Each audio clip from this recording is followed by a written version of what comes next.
Bapak Ibu, kita akan belajar firman Tuhan hari ini adalah tinggal di dalam Tuhan. Tadi pujian tadi mengatakan Engkau dalamku dan ku dalammu. Ya, mari kita baca di Yohanes 15 ayat 4. Kita baca sama-sama yuk. 2, 3, iya. Tinggallah di dalam aku dan aku di dalam kamu. Sama seperti ranting tidak dapat berbuah dari dirinya sendiri kalau ia tidak tinggal pada pokok anggur. Demikian juga kamu tidak berbuah jikalau kamu tidak tinggal di dalam kamu. Nah, Bapak Ibu, tinggallah di dalam aku. Ini bukan pilihan.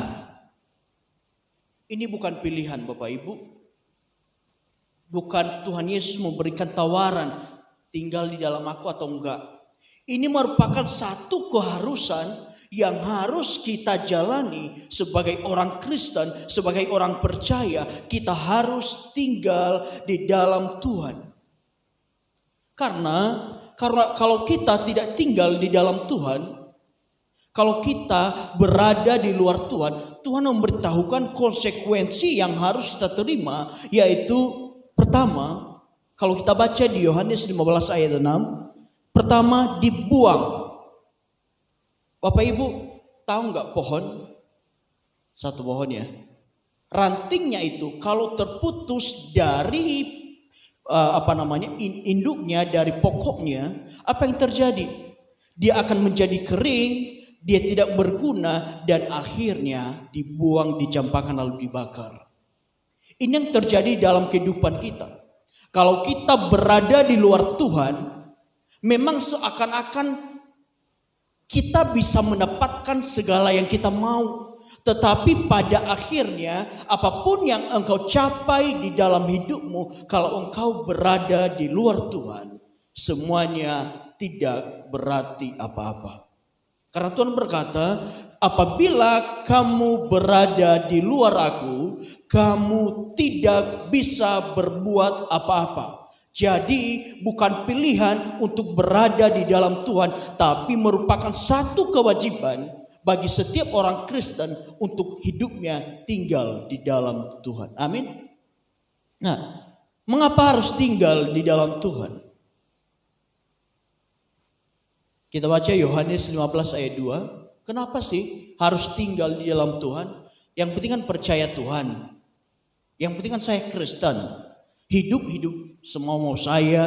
Ya yang penting saya KTP-nya Kristen. Tapi Tuhan tidak mau hal yang seperti itu. Dia mau kita supaya berada di dalam Dia. Ayat yang kedua kita akan baca. Yohanes 15 ayat kedua. Setiap ranting padaku yang tidak berbuah dipotongnya, dan setiap ranting yang berbuah dibersihkannya. Nah, Bapak Ibu, pertama, kenapa kita harus tinggal di dalam Tuhan? Yaitu supaya kita dibersihkan.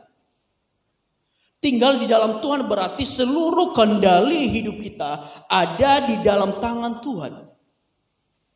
Bapak Ibu, percaya enggak? Waktu kita jadi Kristen, tidak serta-merta kita jadi orang kudus. Amin. Percaya enggak? Waktu kita jadi orang Kristen, tidak serta-merta segala tabiat lama itu sudah terputus. Tapi waktu kita jadi orang Kristen, segala tabiat lama masih kita bawa ke dalam hidup kekristenan kita. Tapi apa yang Tuhan mau? Oke, kamu jadi orang Kristen, kamu tinggal di dalam Tuhan, maka tugasnya Tuhan adalah untuk membersihkan hidup kita dari tabiat dosa. Nah, Bapak Ibu, ketika kita memilih tinggal di dalam Tuhan, kita akan diproses sedemikian rupa. Kita akan diubah sedemikian rupa seperti pujian tadi, ubah hatiku seperti hatimu. Lakunya mudah, tapi menjalaninya bukan hal yang mudah. Banyak yang akan dipotong di dalam kehidupan kita Bapak Ibu. Dan itu tidak mudah, itu terasa sakit. Kebiasaan yang selama ini yang sudah terbangun begitu lama, kebiasaan yang sudah melekat begitu lama, dipotong dari kehidupan kita dan itu sangat sakit. Apa yang kita perlukan? Kita harus relakan diri dan bertobat. Karena tidak semua orang Kristen ketika dia non-Kristen, kemudian dia percaya Yesus, dia juga pasti ada membawa tabiat dosa. Dia juga membawa hidup lamanya dia, walaupun dia sudah Kristen, tapi hidup dosa juga dia bawa. Makanya ketika kita tinggal di dalam Tuhan, tugas pertama yang harus dilakukan yaitu kita dibersihkan. Amin. Kita orang yang dapat kasih karunia. Ibarat begini Bapak Ibu. Kita ini orang yang kotor, kumal, kucel. Yes, Tuhan terima kita dengan kucelnya kita, dengan kumalnya kita, dengan baunya kita. Tapi setelah sudah tinggal di dalam Tuhan, Tuhan mau ganti baju, Tuhan mau kita mandi, Tuhan mau kita wangi. Supaya apa? Supaya kita mulia di hadapan Tuhan. Tidak selamanya hidup yang bau, yang kucel, yang bajunya sobek-sobek kita bawa lagi kehidupan baru. Tapi kita tetap mempertahankan. Yang harus kita lakukan adalah kita harus membiarkan diri kita diproses oleh Tuhan untuk bisa bertobat, untuk menjadi kemuliaan Tuhan. Amin. Nah Bapak Ibu, apa yang dibersihkan dari hidup kita? Segala yang tidak sesuai dengan firman Tuhan, dosa dan karakter yang buruk akan dibersihkan Tuhan. Marah, itu akan dibersihkan Tuhan. Tidak sabar, banyak hal yang akan dipotong di dalam kehidupan kita. Memang bukan waktu yang mudah, bukan waktu yang pendek. Mungkin 1 bulan ini Tuhan mau potong amarah dari hidup saya. Bulan-bulan kedepannya berapa bulan lagi Tuhan mau potong yang tidak baik, yang suka berbohong dari kehidupan saya. Gak mudah Bapak Ibu berubah karakter kita, mengubah karakter yang lama menjadi yang baru. Tapi hanya kita perlukan adalah hati yang mau dibersihkan oleh Tuhan. Kita hanya berserah kepada Tuhan. Tuhan, ubah hatiku Tuhan. Tuhan, ubahkan hidupku Tuhan. Supaya aku sama seperti Engkau. Bapak Ibu, pembentukan itu, proses itu bisa lewat firman Tuhan. Amin. Makanya kalau kita sudah bertobat, wajib hukumnya baca firman Tuhan. Kalau engkau tidak pernah baca firman Tuhan, maka kapan lagi hidupmu akan dibersihkan oleh Tuhan? Firman Tuhan itu wajib karena dia akan membersihkan hidup kita. Kemudian bisa saja manusia menajamkan besi, manusia menajamkan sesamanya. Bapak Ibu, kita akan dibentukkan, kita akan diproses lewat sesama kita. Kita akan dibentuk lewat istri kita, lewat suami, lewat pengerja, lewat gembala.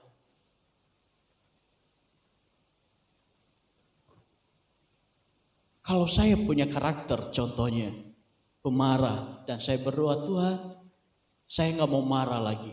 Maka bisa saja itu akan dibenturkan dengan istri saya yang memancing saya untuk marah. Bisa saja dengan teman. Bisa saja dengan gembala. Gembala tegur kita, maka tersinggung. Kalau kita tersinggung, berarti kita gagal.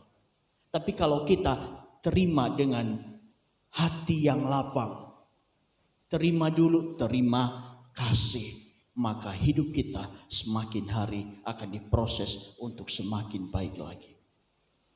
Jangan menolak proses daripada Tuhan. Jangan menolak pembersihan daripada Tuhan. Semakin kita tolak, maka semakin akan lama proses yang kita jalani dalam hidup kita. Tapi apabila kita memberikan hidup kita, Tuhan, mau-maunya Tuhan ya hidup saya, mau dibentur ke kiri, dibentur ke kanan, seret ke kiri, seret ke kanan, terserahnya Tuhan. Yang penting Tuhan senang, maka proses dalam hidup kita, saya percaya akan berlangsung sangat singkat dan hidup kita pasti diubahkan.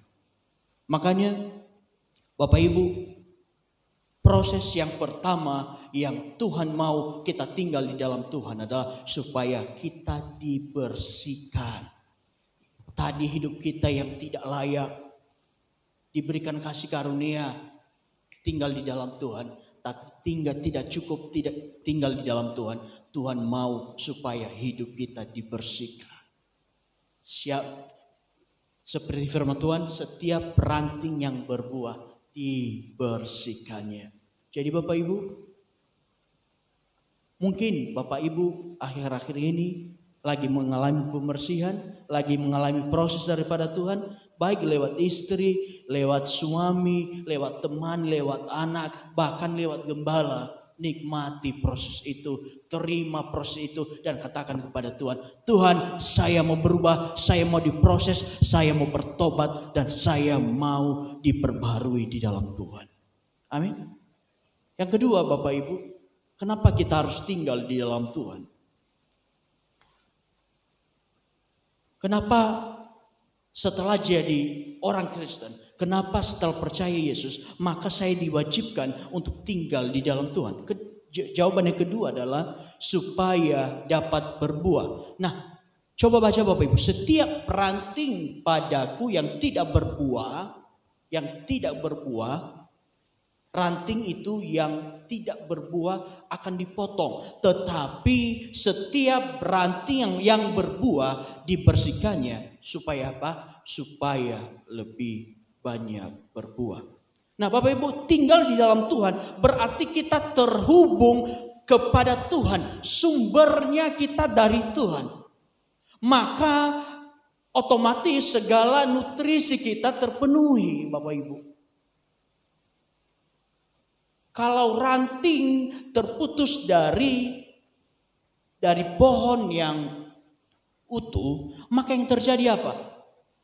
Kalau ranting dipotong, kemudian dipisahkan, yang terjadi apa?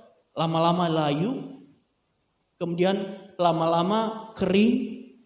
Setelah kering apa? Gak ada gunanya lagi selain dibakar. Tapi ketika kita tinggal di dalam Tuhan, kita terhubung dengan Tuhan, maka yang terjadi adalah kita akan semakin bertumbuh sampai pada tahap kita menghasilkan buah. Bapak Ibu, melekat kepada Tuhan membuat kita bertumbuh sampai menghasilkan buah yang baik. Makanya Tuhan sangat menginginkan kita tinggal di dalam Dia, supaya kita bisa menghasilkan buah yang baik.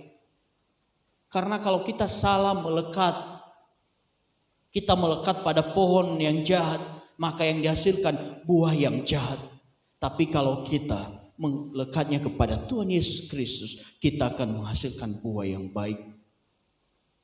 Buah mangga kalau dicangkokkan, ya hasilnya buah mangga. Tapi kalau ilalang, hasilnya juga ilalang. Nah Bapak Ibu, memang pada awalnya susah mengubah karakter kita. Tapi seiring berjalan waktu akan mendarah daging. Karena kita terhubung kepada Tuhan, maka setiap hari yang kita terima adalah sesuatu yang baik, karakter yang baik dari Tuhan. Maka buah yang baik itu, buah yang baik akan kita hasilkan di dalam kehidupan kita. Karakter yang baik akan kita hasilkan di dalam kehidupan kita.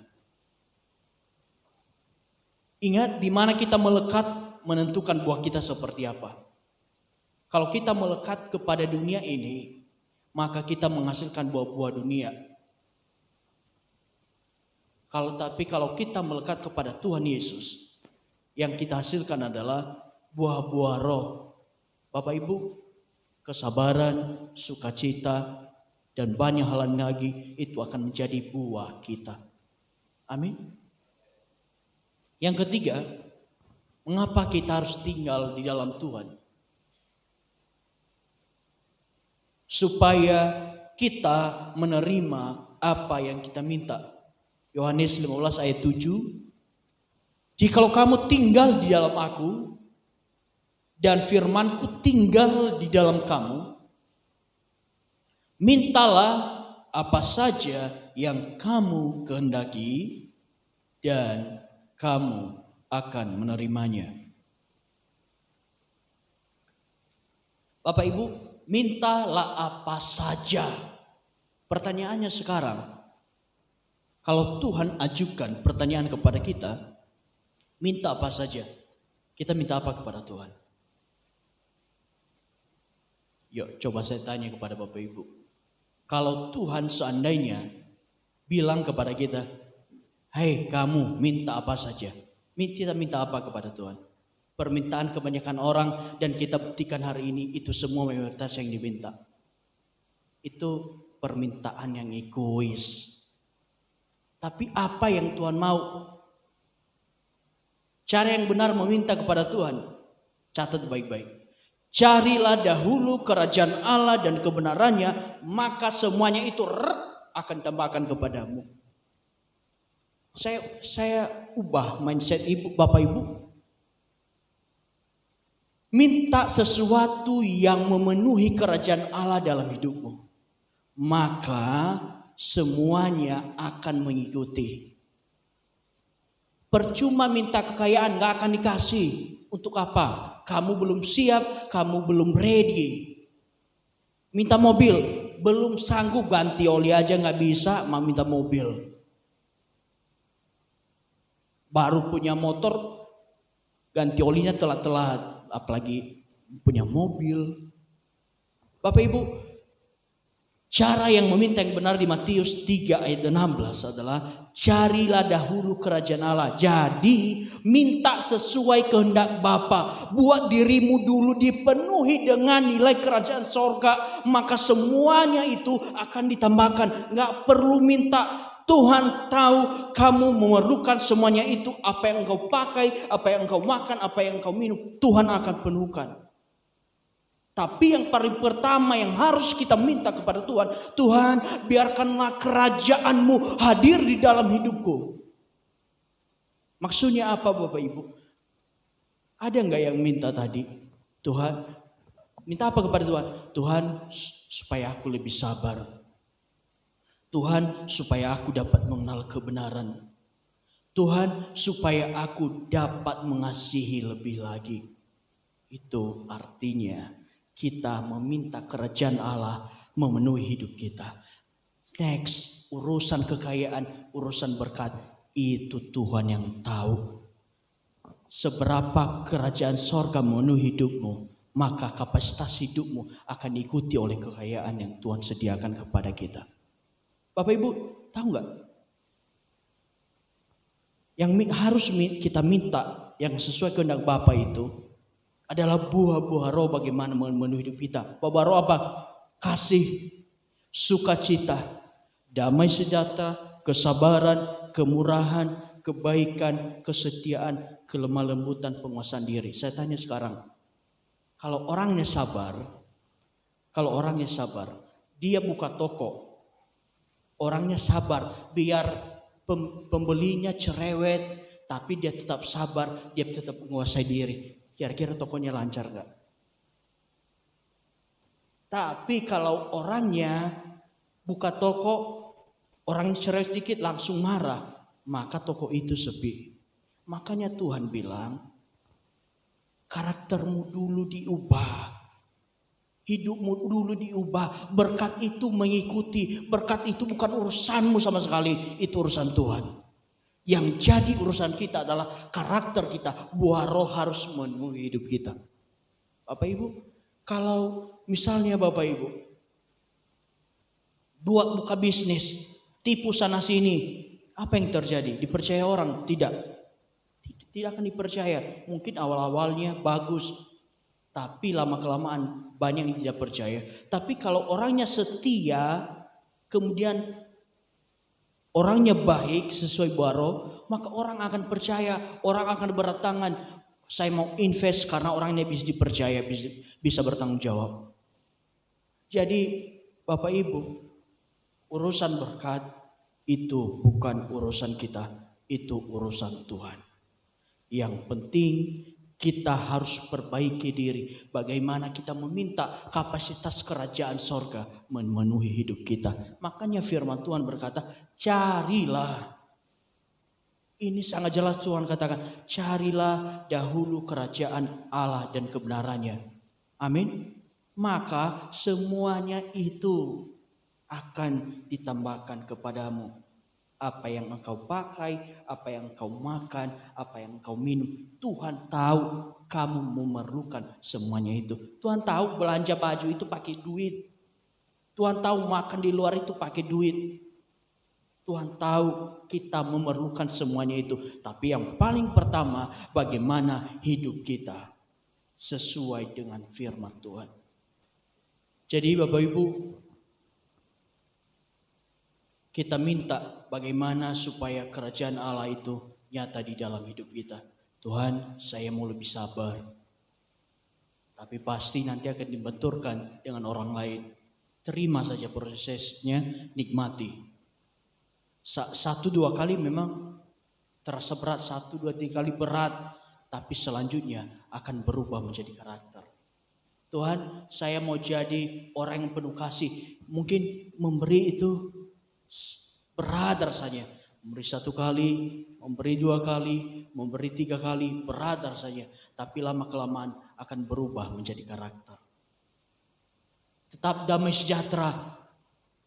Bapak Ibu, banyak yang terjadi tapi kita tetap jaga hati. Memang terasa sakit rasanya.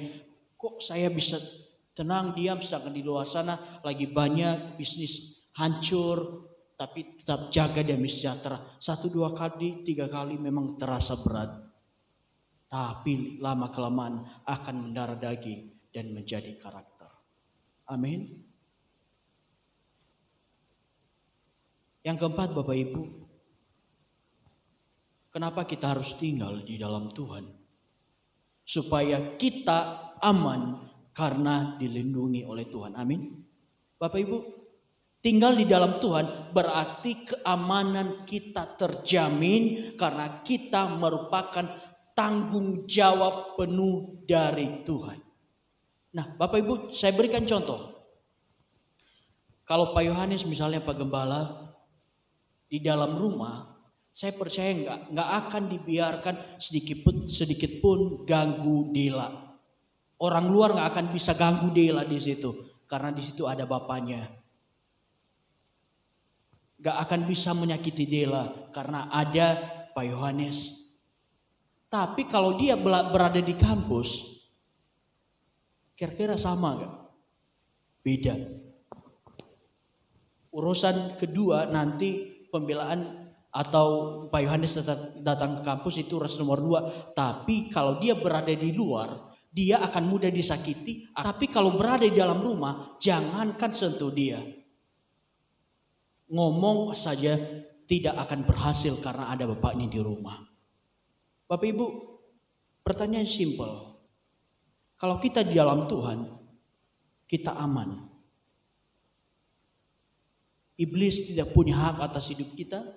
Iblis tidak bisa mengotak-atik kehidupan kita. Tapi kalau kita memilih berada di luar Tuhan, di luar tanggung jawab Tuhan, berarti kita sedang membawa diri kita ke dalam bahaya. Jadi kenapa kita harus tinggal di dalam Tuhan?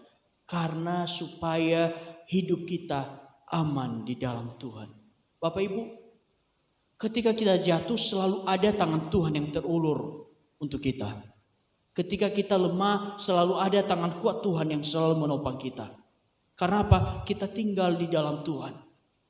Tapi kalau kita tinggal di luar Tuhan, kita memilih meninggalkan Tuhan, kita memilih untuk tinggal di dalam dunia, yang terjadi apa?